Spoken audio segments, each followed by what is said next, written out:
the Rivatsa, the double left.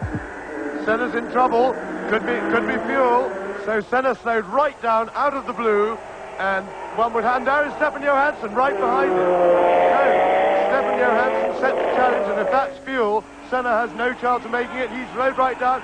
Stefan Johansson goes into the lead. What an amazing turn-up, and this looks as if Stefan Johansson, in his second drive for Ferrari, is going to win his first Grand Prix.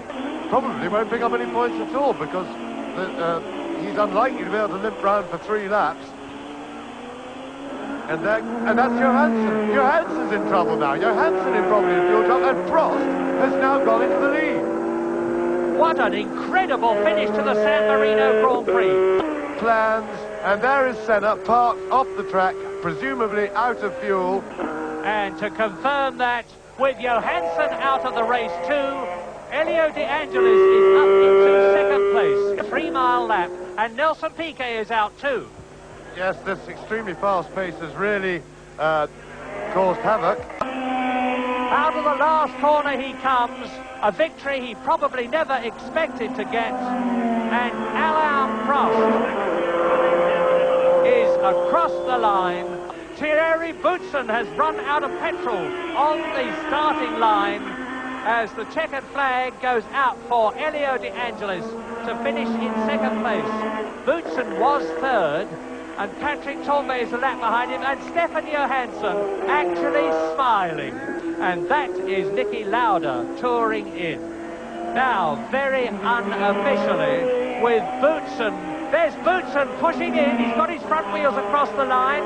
He's got to get his rear wheels across the line, and now he has done so. The fact is that with Prost having run out of fuel on the rundown lap, that's how close it was in this incredible San Marino Grand Prix. And it's very, very tough on the transition. There's one of the Renault cars in trouble. That's Patrick Tambay. Oh, that's really popular. Tambay finally gets off, crawls back in. Totally blind now across that gap. I think to have driven up towards the apex like that was a little bit silly. Ooh, gosh, anybody could have been coming. Let's take a look and see what we can have happen here. To Tambay, he's looped it, bangs it into the wall, and the left rear wheel is slightly askew. It certainly is, and he waddles across the road there in a horrible crab-like fashion. He can't see around that corner at all, sitting that low, I can tell you. And now there's Prost. No, there's Prost. And Prost, something's happened. We missed it with Prost, but Prost has had a spin. He's spun on, I suspect, challenging Alboreto. Is some 20 seconds adrift. That's what the spin cost him, and that is how it happened. We see Prost challenging and spinning off. There he goes. Whoops. He's pirouetting around rather elegantly. Do a further U-turn. A lot of grass and rubbish on those very hot, sticky tires. So it loses a bit more time while they clean up. で、ヨハンソン実はガス欠で止まってしまって、チェッカー受けられなかったんですよ。だったらさっき抜かなければ、5位でチェッカーだったじゃないですか。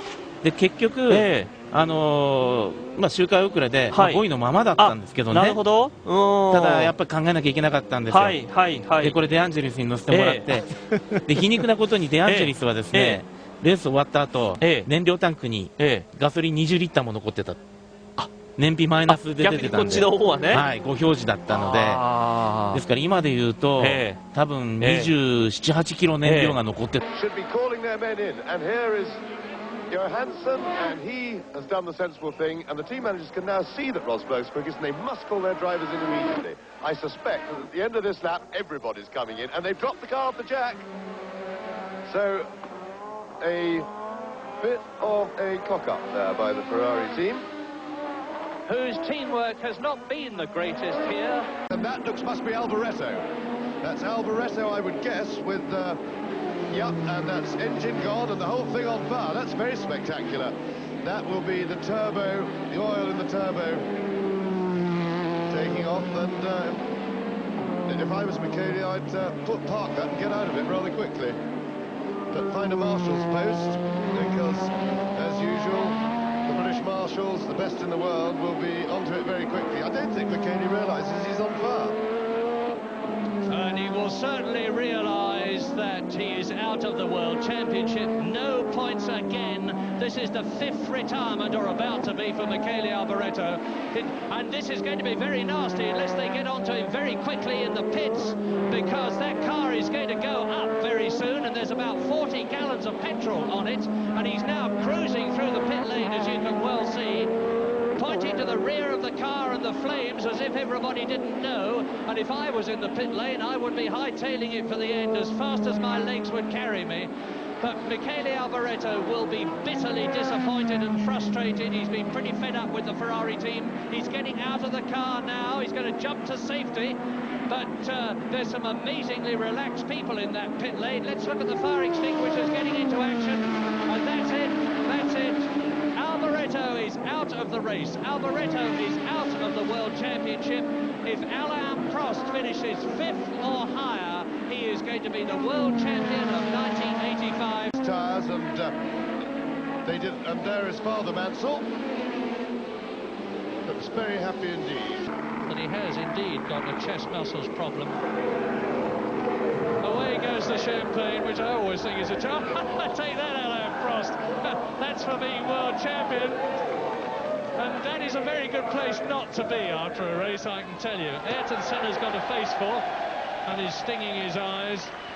Prost, the world champion. Nigel Mansell, the race winner, the two top men of the race. But let us not forget either that Mark Seurer drove a super race, holding 2nd place until his engine blew in the closing stages. So many of them did. As condições em termos de performance absoluta, e chaqueteia em Nelson Piquet com a sua habitual brincadeira antes da largada, bem disposto, o brasileiro da Brabham, que está a fazer a penúltima corrida ao Lotus de Eli de Angelis, e problema com o Williams de Rosberg. Reparem no despiste de Keke Rosberg. Foi um problema de travagem. Não foi toque nenhum, foi um problema de travagem. Yes, and that's perfectly timed, because 2 hours is coming up.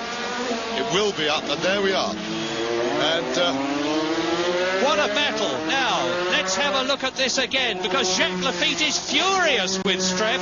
He's angry with the new boy, and he's hit him, and Streff is going to be out of the race. He's destroyed his suspension. Blotted his copybook.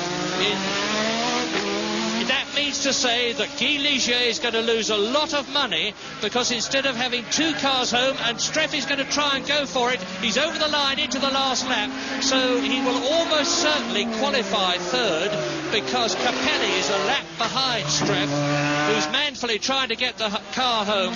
But what a silly manoeuvre.